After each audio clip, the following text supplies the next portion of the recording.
Hello everyone, this is AndresRestart, and today we are talking about how Nintendo actually just teased more than you think. The truth of this situation I actually think is a far bigger deal than many are realizing here. So what am I getting at? Yesterday, Nintendo put out a short film titled Close to You. And this short film caused quite the conversation online. So many people had so many different theories. And I put out my own video talking about what I thought was going on, and ultimately I thought this has a lot to do with Pikmin. And we even had a podcast last night where we talked about how Nintendo might share another version of this short film that actually shows off these invisible Pikmin as not invisible and what might be going on there. And literally, that is what happened this morning. We got confirmation that this short film is indeed about Pikmin as we theorized. But this goes well beyond just Pikmin here. Pikmin is a part of it, but it has to do with Mario, Zelda, Donkey Kong, Metroid, and so much more. How exactly? Well, that's what we're getting into today.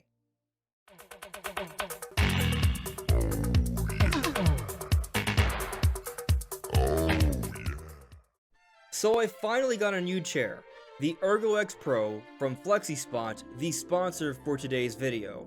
And I gotta say, this is literally changing my life. It all boils down to these lower back issues I've been suffering from by sitting on this cheap chair without proper lumbar support. So this ErgoX chair, which is ergonomic, super comfortable, it's very adjustable with proper lumbar support, is making for a big difference already after having just used a chair for a couple days. But it's not just a lumbar support. The headrest is super adjustable. The armrests are incredibly adjustable. You can change the elevation, you can flip them around. You are sure to find a right configuration for however you would like to place your arms, and perhaps you might want to do it in different positions and different places because, well, you can use this chair in more than one setting. Yeah, I'm using it in my office or studio, but also, I can use it to play games in my living room as well. And yeah, you can sit back, relax, there are varying angles, there's even a footrest you can extend out.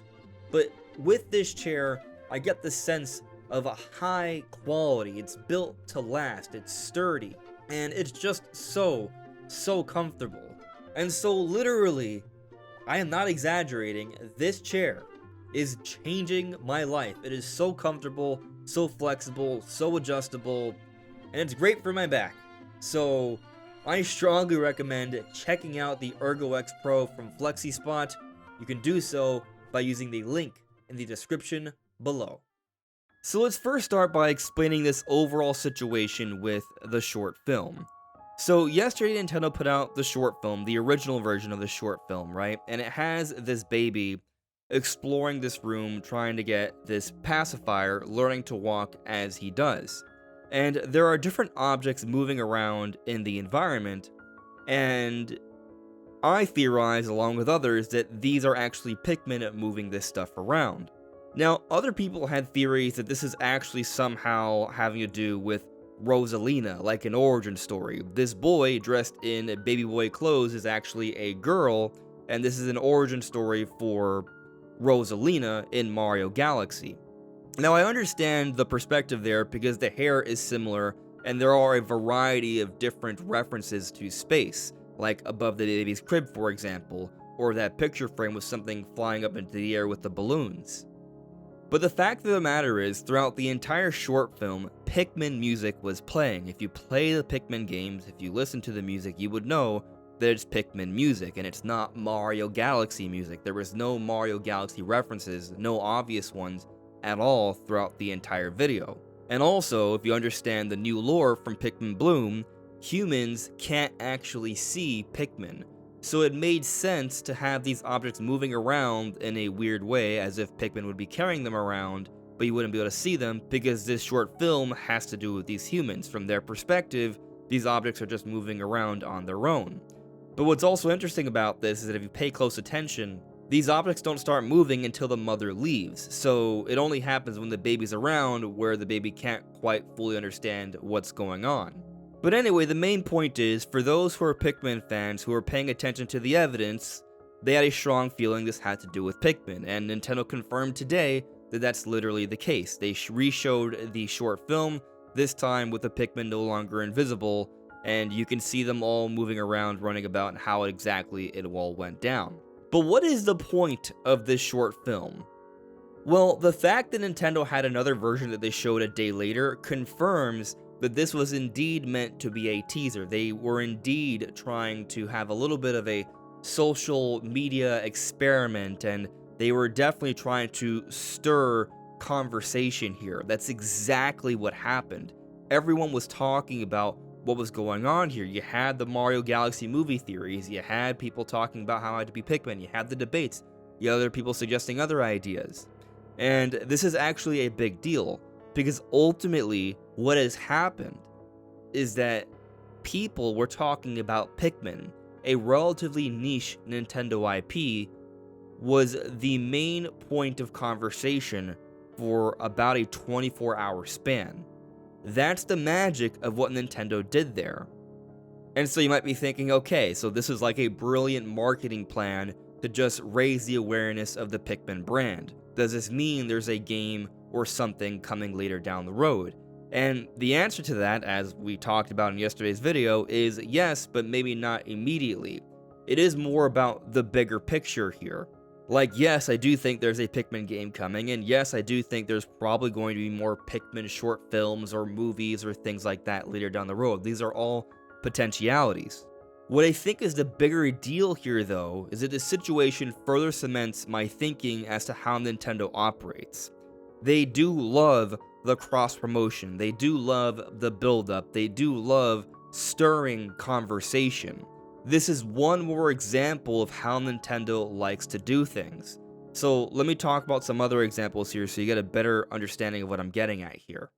As the Wii U and 3DS era were waning, and we were entering the Switch era, Nintendo would be talking about in their investor meetings how they wanted to branch out their IP, how they wanted to have the theme parks, the merchandising, the NX, and facilitate all of it cross-promoting each other.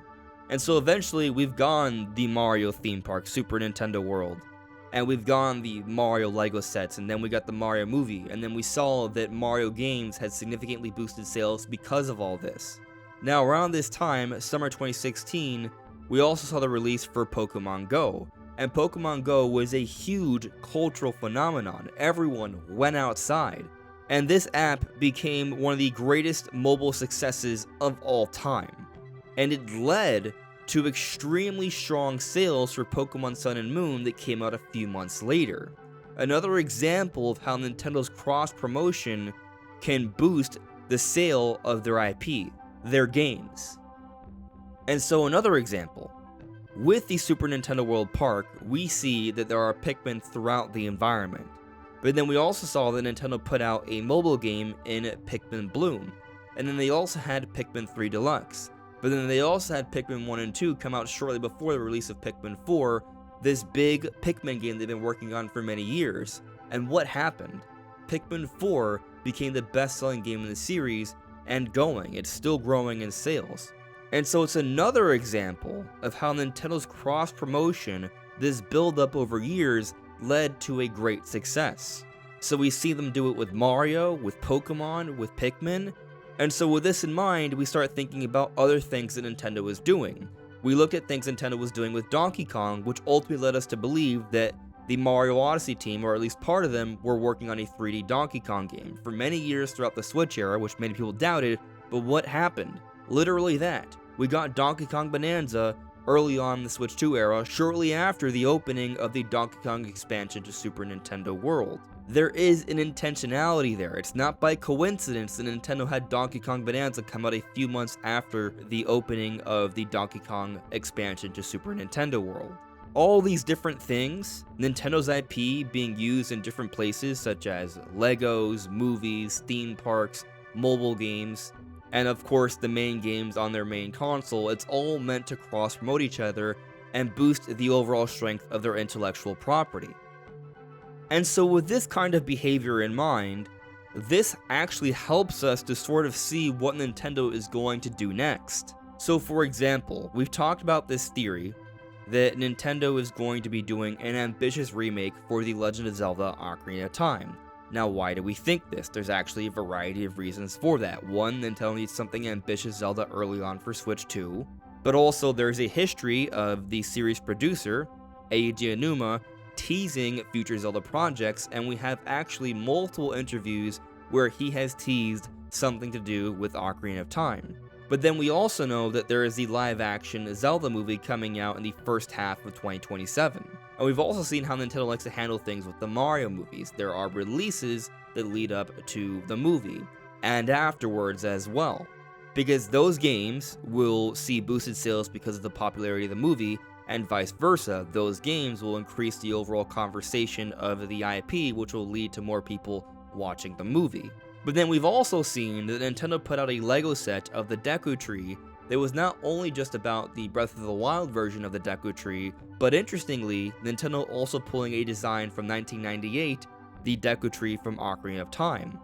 And yes, I think there is purpose behind this, and now we have a few different interesting rumors having to do with Ocarina of Time. We have this rumor about a new Lego set that's just about Ocarina of Time coming out next March, having to do with Link vs. Ganondorf.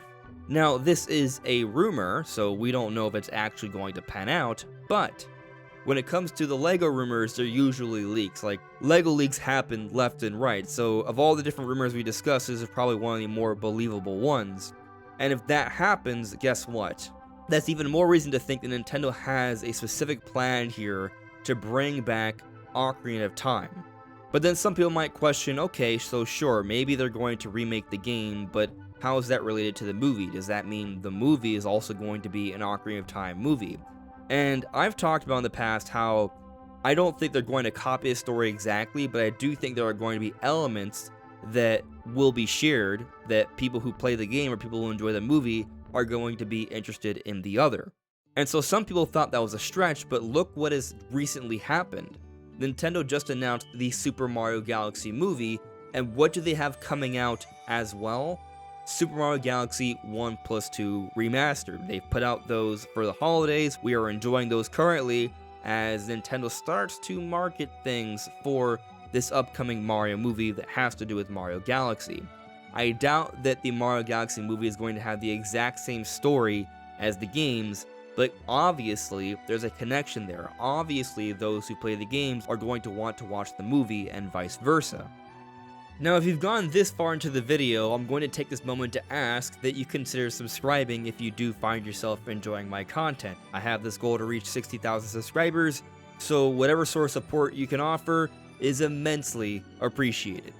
And so the cross-promotion here, the intentionality behind all these different little things, we've seen a lot of evidence that it does mean something, that it does lead to something bigger.